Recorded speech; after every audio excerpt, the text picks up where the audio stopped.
আসসালামু আলাইকুম। সকলকে স্বাগত জানাচ্ছি আজকের এই ভিডিওটিতে। আমরা একটি গুরুত্বপূর্ণ বিষয়ে কথা বলবো। সেটি হচ্ছে একজন স্ত্রীলোক তার স্বামীকে কখন তালাক দিতে পারে, বা একজন স্ত্রীলোক কর্তৃক তার স্বামীকে তালাক দেওয়ার কয়টি পদ্ধতি থাকতে পারে।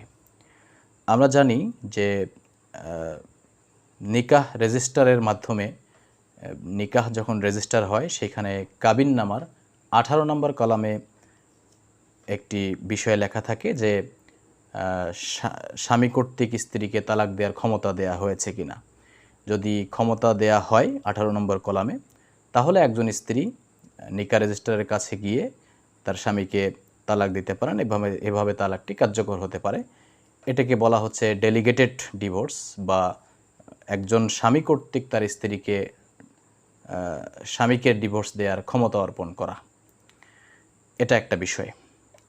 আর যদি এই ধরনের কোনো বিষয় না থাকে, বা কাবিননামায় যদি 18 নম্বর কলামটা শূন্য থাকে, ফিল আপ করা না থাকে, ক্ষমতা দেয়া না থাকে, তাহলে একজন স্ত্রীলোক কিভাবে তার স্বামীকে তালাক দিবেন।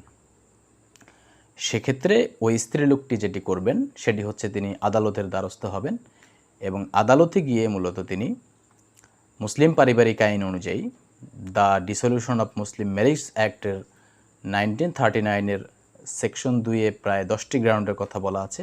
সেই গ্রাউন্ডগুলো অনুযায়ী তিনি আদালতে বিবাহ বিচ্ছেদের জন্য আবেদন করবেন, এবং আদালত কর্তৃক যখন তিনি একটি ডিক্রি পাবেন বিবাহ বিচ্ছেদ করার বা তার স্বামীকে তালাক দেওয়ার যখন ডিক্রি পাবেন, তখন তিনি মূলত তার হাজব্যান্ডকে তালাক দিতে পারবেন, এবং এইভাবেই মুসলিম পারিবারিক আইন অনুযায়ী তার তালাকটি কার্যকর হবে। তাহলে আমরা একটি বিষয় আজকে ক্লিয়ার হলাম যে যদি কাবিননামার 18 নম্বর কলাম অনুযায়ী, যদিও বা এটা মোটামুটি অটো ফিল আপ করা থাকে, যদি কখনো না থাকে, তাহলে একজন স্ত্রীলোক তার হাজব্যান্ডকে কী পদ্ধতিতে তালাক দেবেন সে বিষয়টি আজকে আমরা একটু পরিষ্কার হলাম।